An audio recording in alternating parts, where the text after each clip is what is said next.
যখন ছিল না ফেসবুক, ছিল না ইউটিউব কিংবা স্মার্টফোন, কেমন ছিল সে সময়?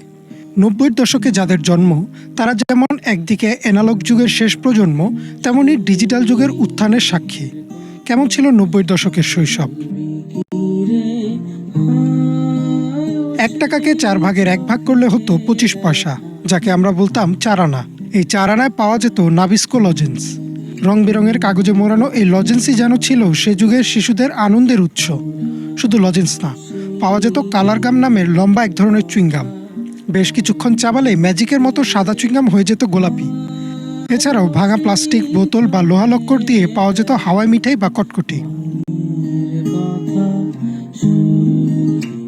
চকলেটের পর ছিল খেলনা। তখন খেলার জন্য আধুনিক বা দামি কোনো খেলনা ছিল না। বৈশাখী মেলা কিংবা ঈদে ছেলেদের প্রথম পছন্দ ছিল টিনের পিস্তল, আর মেয়েদের মাটির হাঁড়ি পাতিল। আর কারো কাছে যদি ইয়ো থাকতো তাহলে তার কথাই নেই। প্লাস্টিকের স্ট্রয়ের উপর পাখা লাগানো এক রকমের হেলিকপ্টার পাওয়া যেত। হাতে ঘষা দিলেই উড়ত সে হেলিকপ্টার।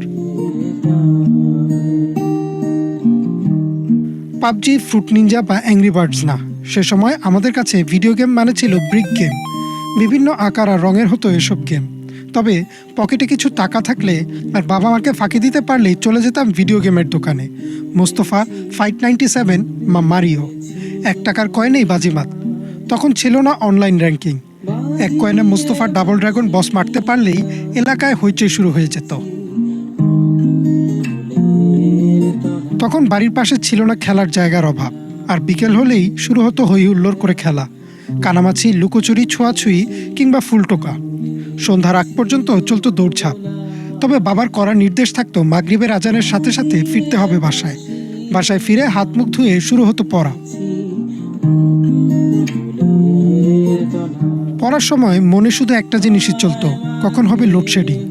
মোম, কুপি বা হারিকেনের আলোয় পড়লে চোখ নষ্ট হয়ে যাবে, এমন অজুহাত দিয়ে উঠে যাওয়া হতো পড়া থেকে। বিদ্যুৎ আসতে আসতে পড়ার সময়ও শেষ, পড়াও শেষ।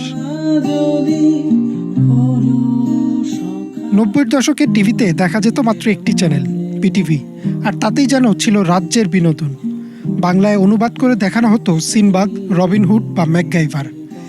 এছাড়াও ছিল মিনা কার্টুন। আর শুক্রবার আসলেই সারাদিন অপেক্ষা থাকতো আলিফ লায়লার। সে সময় বাংলাদেশের মানুষের সাথে পরিচয় হয় বিখ্যাত বাকের ভাইয়ের।